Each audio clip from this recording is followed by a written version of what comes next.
Hello, everyone. Pastor Zack here. I hope you guys are doing well. And I just wanted to share some of my musings this morning, over this past week, from the book of Joshua.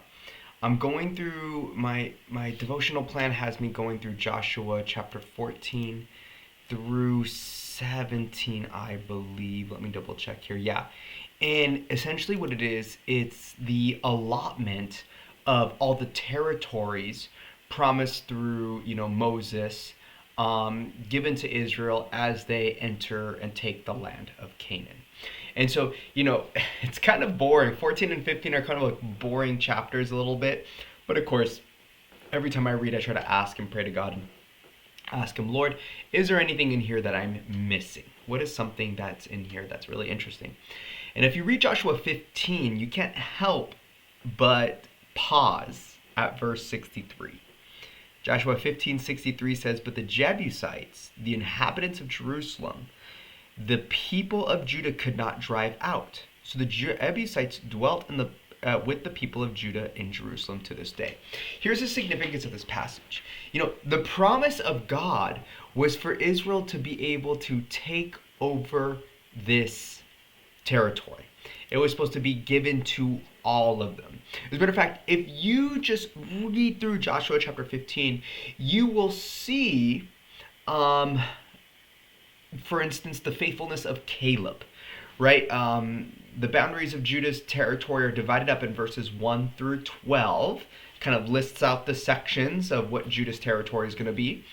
And then you kind of get to Caleb's section in verses 13 through 19. And we know that even though Caleb's from the tribe of Judah, he receives a specific, special, personal inheritance because of his faithfulness. He's given Hebron, which was promised to him by God much earlier in the story. And here's the interesting thing. When he, is given Hebron, or Ebron, however you want to say it, it's not fully, it's his to possess according to God's promise, but there's still strong influences that need to be driven out. And that is the Anakim. So he drives out the Anakim, those giants that Israel once feared at one point, who they were scared of. And he drives them out, and he inherits this land, and he even shares more of his land to those who conquered the nearby area of Kiriath Sephir. So it's really interesting. Caleb's faithfulness begets more faithfulness. He marries off his daughter to Othniel, who conquers these other people.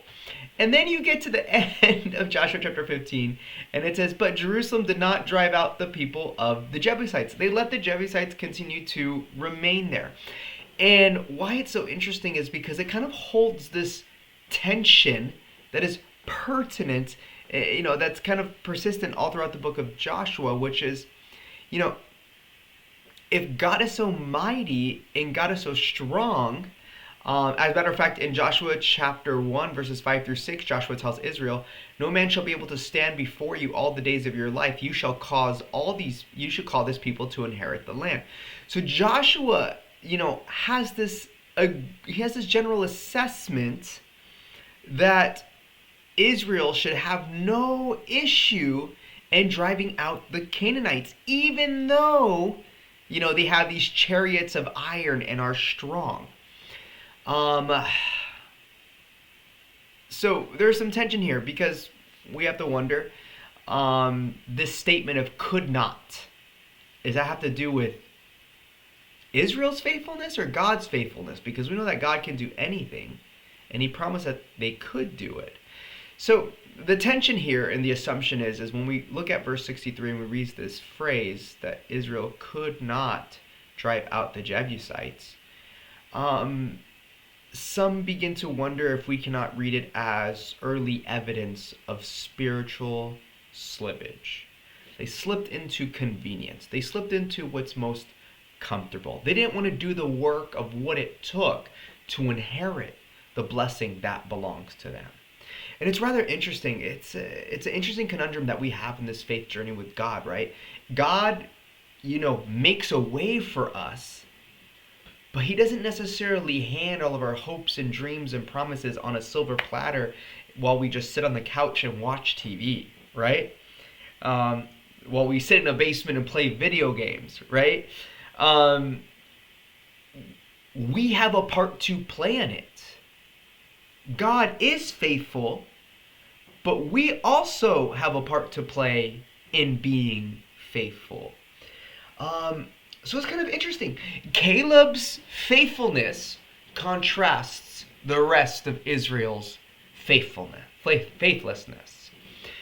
And faithfulness begets faithfulness. As Caleb was faithful in conquering these giants to take his land that God had promised him, so, his faithfulness inspired that of his son, his son-in-law, who rose up and conquered another group of people to help, secure the Lord's possession. And yet, the rest of Israel just kind of let it go. I was encouraged with this thought this morning, or this week, and I've kind of been dwelling on it and meditating on it.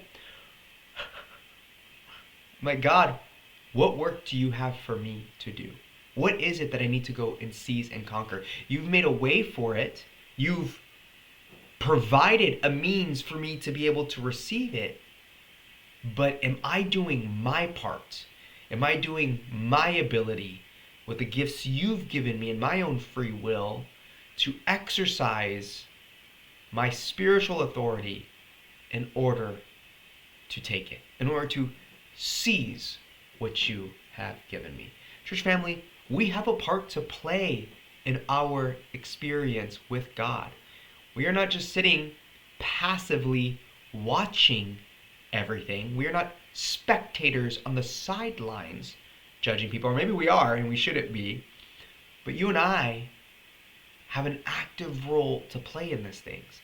I just did a Bible study over the commandments of God, and you read Revelation chapter 14. And it says, here is the patience of the saints. Here are those who keep the commandments of God and have the faith of Jesus. Those who are enduring hardship in the last days aren't, the frozen chosen who are sitting on the couch doing nothing. They are the faithful few who are deciding to exercise their freedom and their free will to do what God has called them to do. So ask yourself, church family, God has made a way for you. It's not that God's not moving, but maybe we need to ask ourselves, are we moving? Are we doing what we need to do to secure God's blessings and promises that he has given to us? Be blessed.